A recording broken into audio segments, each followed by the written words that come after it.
Committees بل کو جلد سے جلد دیکھ کے واپس ہاؤس میں لے آئیں. جی غفور حیدی صاحب، سینیٹر غفور حیدی صاحب.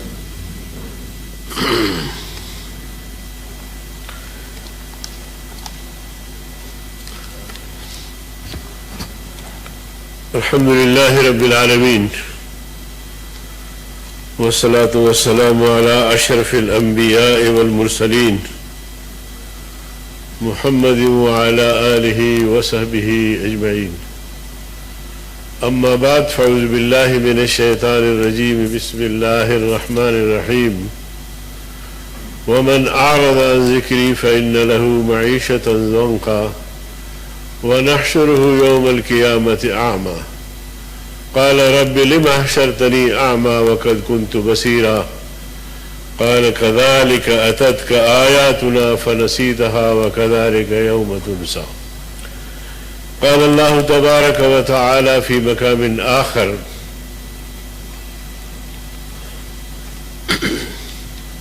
صدق الله العظيم. جناب ڈپٹی چیئرمین، سب سے پہلے تو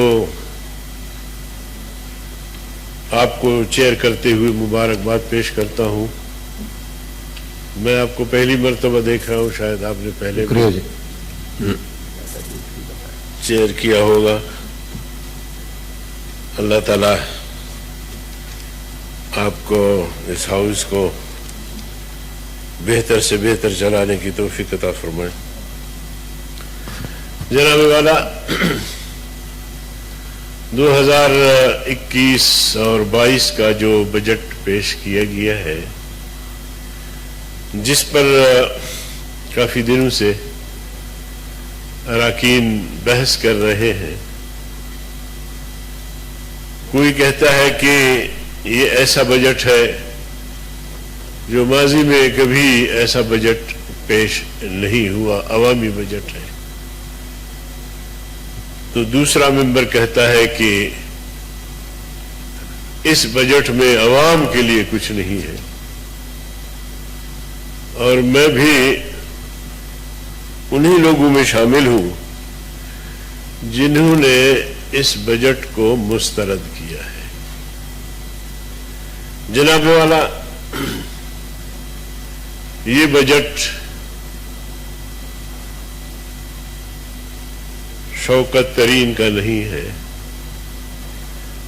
اس بجٹ کو IMF، world bank, Asian bank, جو مالیاتی ادارے ہیں،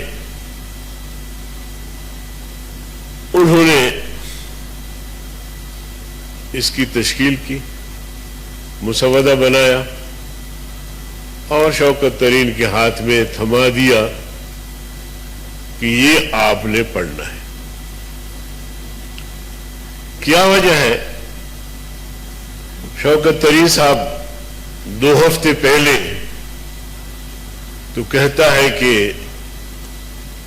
ہماری معیشت ڈوب رہی ہے، ہم دیوالیہ ہونے جا رہے ہیں، ہم نے معیشت کو تباہ کر دیا. اور 2 ہفتے بعد وہ ایک ایسا بجٹ پیش کرتا ہے کہ دیوالیے سے ملک بچ گیا، معاشی طور پہ 2 ہفتے میں ملک مستحکم ہو گیا. اور جناب والا، پھر ایک ایسا بجٹ کہ کہتے ہیں کہ ماضی میں اس کی مثال نہیں ملتی. تو 2 ہفتے 3 ہفتے پہلے شوکت عزیز کا جو کہنا تھا، یا وہ سچ ہے یا بعد میں جو اس نے بجٹ پیش کیا وہ سچ ہے. جھوٹ کون سا ہے، سچ کون سا ہے؟ تو جناب چیئرمین، اس حکومت کی بنیادی جھوٹ پر مبنی ہے. آپ بخوبی جانتے ہیں کہ عمران خان نے یہ کہا تھا کہ اگر میری حکومت آئی تو میں IMF کے پاس نہیں جاؤں گا، کسی ورلڈ بینک کے پاس نہیں جاؤں گا، ایشین بینک کے پاس نہیں جاؤں گا، کسی مالیاتی ادارے سے قرضے نہیں لوں گا. اگر ایسی نوبت آتی ہے تو پھر بہتر یہ ہوگا میرے لیے کہ میں خودکشی کروں. آج آپ کا State Bank I M F کے قبضے میں، آپ کا F B R I M F کے قبضے میں، آپ کا وزارت خزانہ آئی ایم ایف کے قبضے میں، اور قرضے اور وہ مراعات و شرائط وہ تو ایک الگ چیز ہے. تو کیا میں یہ نہیں کہہ سکتا کہ اب تو خودکشی بنتی ہے؟ یعنی مسلسل اپنے ان وعدوں کی خلاف ورزی کرنا یہ جھوٹ نہیں تو اور کیا ہے. نوجوانوں سے کہا گیا کہ ہماری حکومت آئی 1 کروڑ نوجوانوں کو ملازمت فراہم کر. 3 سال گزر گئے، کیا اب تک 60 لاکھ لوگوں کو انہوں نے ملازمتیں دی ہیں؟ 60 لاکھ لوگوں کو، نوجوانوں کو انہوں نے ملازمتیں دی ہیں. اسی طرح انہوں نے کہا کہ ہماری حکومت آئی تو ہم 50 لاکھ لوگوں کو گھر بنا کے دیں گے، چابیاں ان کے حوالے کریں گے. تو اب تک تو 30 لاکھ لوگوں کو انہوں نے گھر بنا کے دیے ہوں گے. اگر نہیں دیے ہیں تو پھر جھوٹ ہے، اور جب جھوٹ کی بات ہم کرتے ہیں تو یہ پریشان ہو جاتے ہیں. لِمَ تَقُولُونَ مَا لَا تَفْعَلُونَ، جو تم نہیں کر سکتے ہو تو پھر ایسی بات کرتے کیوں؟ جھوٹ کیوں بولتے ہو؟ اللہ تم سے کہتا ہے، قرآن تم سے کہتا ہے. ریاست مدینہ کی بات کرتے ہو، شرم نہیں آتی؟ مذاق اڑاتے ہو ریاست مدینہ کی. خدا را سب کچھ کرو، ریاست مدینہ کا نام نہ لیا کرو. یہ مذاق کے لیے تم نے ریاست مدینہ؟ 3 سال میں آپ ایک بات بتائیں کہ ریاست مدینہ کی طرف تم نے کون سی پیش رفت کی ہے؟ سودی نظام آپ کے ملک میں چل رہا ہے. سودی نظام کو پیغمبر کریم صلی اللہ علیہ وسلم نے فرمایا کہ سودی نظام اور سود یہ اللہ اور اللہ کے رسول سے جنگ ہے. اس جنگ میں تم مبتلا ہو، ریاست مدینہ کی بات کرتے ہو.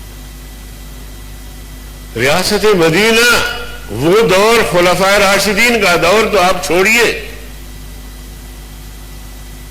سیدنا عمر ابن عبدالعزیز جو بعد میں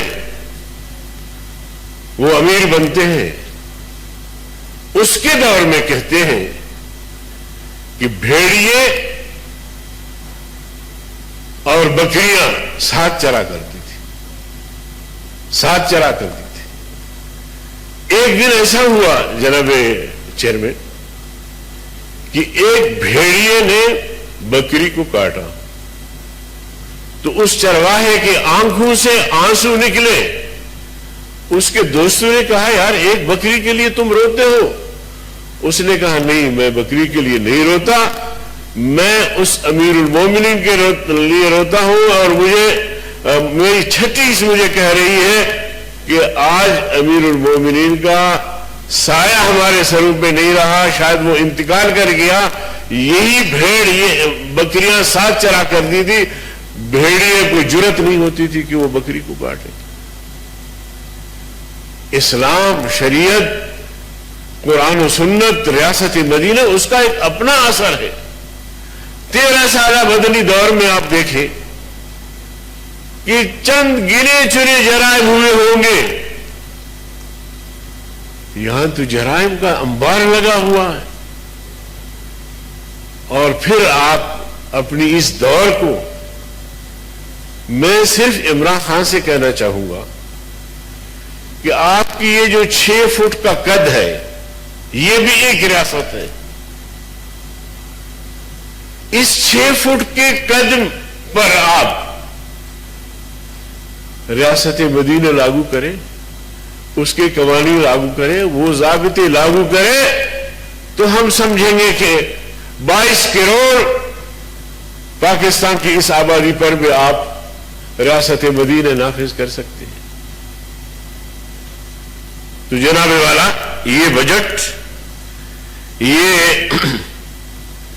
IMF کے شرائط پر مبنی بجٹ ہے. مہنگائی کس رفتار سے دوڑ رہی ہے؟ 200% سے دوڑ رہی ہے, اور آپ ملازم کی تنخواہ میں 10% اضافہ کر رہے ہیں. شرم کی بات. 10%. صوبے میں 25% اضافہ کر رہے ہیں, اور آپ کہتے ہیں مثالی بجٹ ہے, اور اسے مثالی بجٹ میں ملازمین کے لیے کیا رکھا ہے؟ غریب جو تعمیرات میں کام کرتے ہیں, گھروں میں کام کرتے ہیں, میں پوچھنا چاہتا ہوں کہ کیا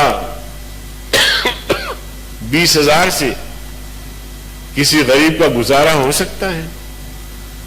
اس کا علاج معالجہ ہو سکتا ہے؟ وہ بجلی کا بل دے سکتا ہے؟ وہ گیس کا بل دے سکتا ہے؟ وہ پانی کا بل دے سکتا ہے؟ وہ دوائیاں خرید سکتا ہے؟ وہ اپنے بچوں کو پڑھا سکتا ہے؟ ان کے لیے کتابیں خرید سکتا ہے؟ ریاست مدینہ بنانے نکلے ہیں, اور وزیر اعظم کے تنخواہوں میں جو گزشتہ سال میں 41 کروڑ ہے, 41 لاکھ ہے منتھلی, اس سے بھی زیادہ, اور اب جناب علی وہ 56 لاکھ سے بھی زیادہ ہو گیا ہے. وہاں تو لاکھوں میں اضافہ ہے, اور ہم ادھر مل رہے تھے MLAs کی تنخواہوں میں, سینیٹرز کے تنخواہوں میں اضافے کے لیے, تو سب نے مخالفت کر دی کہ جی یہ, اور وہاں وزیر اعظم کے تنخواہ میں اضافہ وہ بجٹ میں سارا کچھ لایا جا رہا ہے. تو جناب والا اس بجٹ کو کیسے میں عوامی بجٹ کہوں؟ کس طرح میں اس کو عوامی بجٹ کہوں کہ آپ GDP گروتھ دیکھیں. اس دفعہ میں کہتا ہوں کہ پچھلی بجٹ میں بھی پھر بھی کسی نہ کسی درجے میں تھوڑی سی کہیں سچائی تھی. اس دفعہ تو کتاب کا پیٹ بھر دیا گیا ہے, جیسے کیسے انہوں نے شو کر دیا ہے کہ جی GDP گروتھ. اور پھر اس کے ساتھ ساتھ جناب علی یہ جو خسارہ ہے, اور ادھر آپ IMF کے شرائط اور وہ ساری چیزیں قبول کر کے, اور جس انداز سے آپ نے بجٹ بنایا ہے, تو میں نہیں سمجھتا کہ یہ بجٹ جو ہے وہ عوامی خواہشات کے مطابق اور ملک کے مسائل اور غریب عوام کے مسائل اس سے حل ہو سکتے ہیں. اور کہتے ہیں کہ جی کئی دنوں سے ہم نے پیٹرول کی قیمتوں میں اضافہ نہیں کیا. جناب والا پیٹرول کی قیمتوں میں اضافہ بھی ہوگا, مہنگائی بھی بڑھے گی, اور یہ اب مہنگائی بڑھتا ہی جائے گا, کیونکہ صلاحیتوں کا اتنا فقدان ہے. جب بھی یہ اٹھتے ہیں, نواز شریف کی حکومت یہ اس طرح تھی, پیپلز پارٹی کی حکومت اس طرح تھی, اس میں کرپشن تھا. اب آپ کی حکومت ہے, جس کسی نے کرپشن کیا ہے بسم اللہ, لیکن صرف الزامات لگا کے آپ اپنا جان نہیں چھڑا سکتے. آپ اپنی بات کریں کہ آپ کی پوزیشن کیا ہے. 3 سال میں آپ نے کون سا بڑا میگا پروجیکٹ ملک میں لے کر آیا؟ 3 سال میں آپ نے معیشت کو کن بلندیوں تک پہنچایا؟ آپ نے 3 سال کے اندر جو سی پیک تھا, جو تقریباً $60 ارب کا ایک معاہدہ تھا, چین جو ہمارا دوست ہے اور ہر مشکل کام میں اس نے ہمارا ساتھ دیا ہے, سعودی عربیہ ہمارا دوست ہے, ہر مشکل میں ہمارا ساتھ دیا ہے. آپ نے دوستوں کے ساتھ کیا کیا؟ اعتماد سازی کے لیے کئی سال لگتے ہیں, اعتماد کو ختم کرنے کے لیے ایک بیان داغنا بھی کافی ہوتا ہے. آپ نے کیا کیا؟ آپ کے ارد گرد جو دوست ہیں ان کے ساتھ آپ کے کیا تعلقات ہیں؟ افغانستان کا مسئلہ ہم سب کے سامنے ہے. کل اگر امریکی افواج افغانستان سے چلے جاتے ہیں اور وہاں جو صورتحال بنے گی ڈائریکٹ اس کا اثر جو ہے وہ پاکستان پہ پڑے گا. دہشت گردی پھر عود کر آئے گی اور تم میں وہ صلاحیت بھی نہیں ہے کہ دہشت گردی کو روک سکو. اب تک جو ہمارا نقصان ہوا ہے تو مزید ہم منتظر رہے کہ ہمارا نقصان ہو. اس کے لیے منصوبہ بندی کرنی پڑتی ہے. افغانستان سے بات کرنا پڑتا ہے. جتنے بھی ممالک اس مسئلے میں انوالو تھے ان سب سے بات کرنی پڑے گی. پڑوسی ممالک سے بات کرنی پڑے گی. اپنے ملک کا دفاع، اپنے ملک کو دہشت گردی سے بچانے کے لیے ہر وہ قدم اٹھانا ضروری ہے جو ملکی مفاد میں ہو. جناب چیئرمین، ان میں تو یہ صلاحیت بھی نہیں رہی، نہیں ہے کہ کبھی وہ تمام جماعتوں کا اجلاس بلا سکے. کشمیر پر بھی جناب چیئرمین ISI نے ایک اجلاس بلایا جس میں حکومتی ارکان بھی تھے، اپوزیشن کے ارکان بھی تھے. ان میں یہ ہمت بھی نہیں ہے، یہ صلاحیت بھی نہیں ہے. اب جو قومی اسمبلی میں ہوا، اپوزیشن لیڈر کی تقریر کے دوران ہوا، حکومت کی کوشش ہمیشہ یہ ہوتی ہے کہ وہ پرامن طریقے سے اجلاس چلائے، اپوزیشن کو بھی کسی درجے میں راضی رکھے، ساتھ چلانے کی کوشش کرے. لیکن جناب عالی، جب اپوزیشن کا کوئی رہنما بات کرنے لگتا ہے تو وہ سیٹیاں بجاتے ہیں، وہ شور اور ہڑبونگ کرتے ہیں، گالم گلوچ تک جاتے ہیں. تو اس طرح حکومتیں کی جاتی ہیں، حساب کتاب کر کے اور سارا کچھ بتا دے گی. جیسے لوگ سارے کے سارے ان پڑھ ہیں، ان چیزوں سے واقف نہیں ہے، چلو میں نہیں ہوں تو کوئی دوسرا ہوگا. تو اس طرح حکومتیں نہیں چلتی جناب والا.